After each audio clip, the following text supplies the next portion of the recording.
So, kaya nga raw sa ating lahat. So, nandito tayo ngayon sa may Petron ng Balagkayan.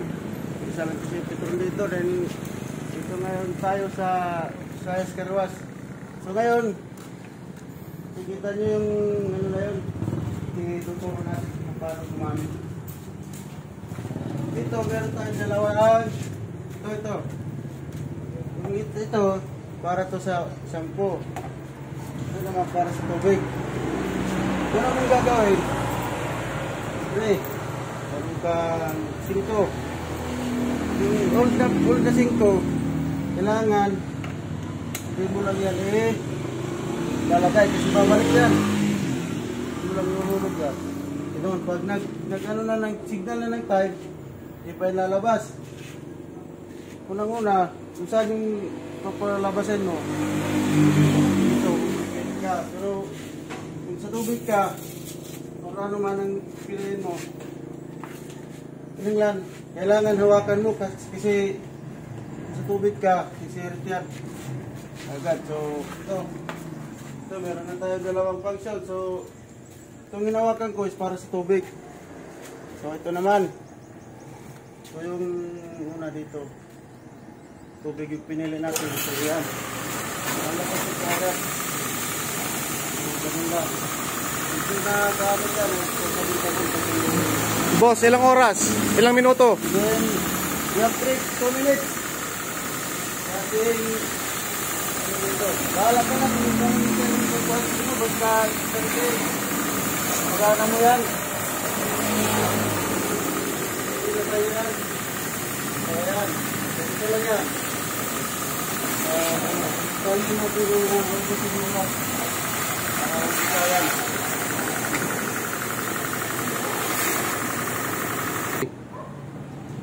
Ayan, dahil natapos na natin itong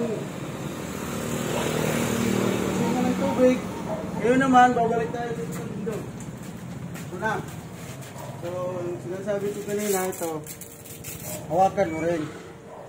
Para sa yan, boss? Hindi mo yung hawakan ito para to sa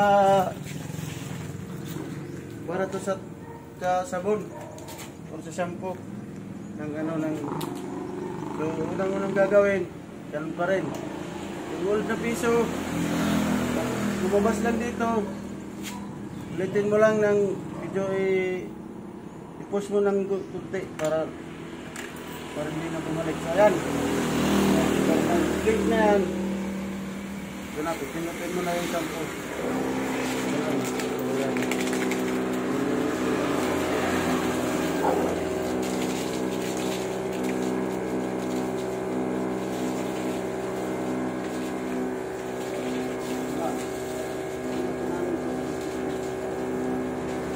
Ngayon, mabilis yung bahag na rin yung shampoo.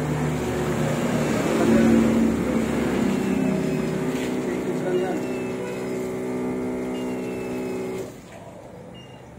Yan. So, pag wala nang tumulo, yun na yan. Siyempre, dahil, hindi mo ilagay dyan. Ito naman, ang gamit ko doon. Pwede, ilagay ko dito para may ano ka. So, yan. Ito yung pang bahay ng sabon, kasabon shampoo. Ano lang yan.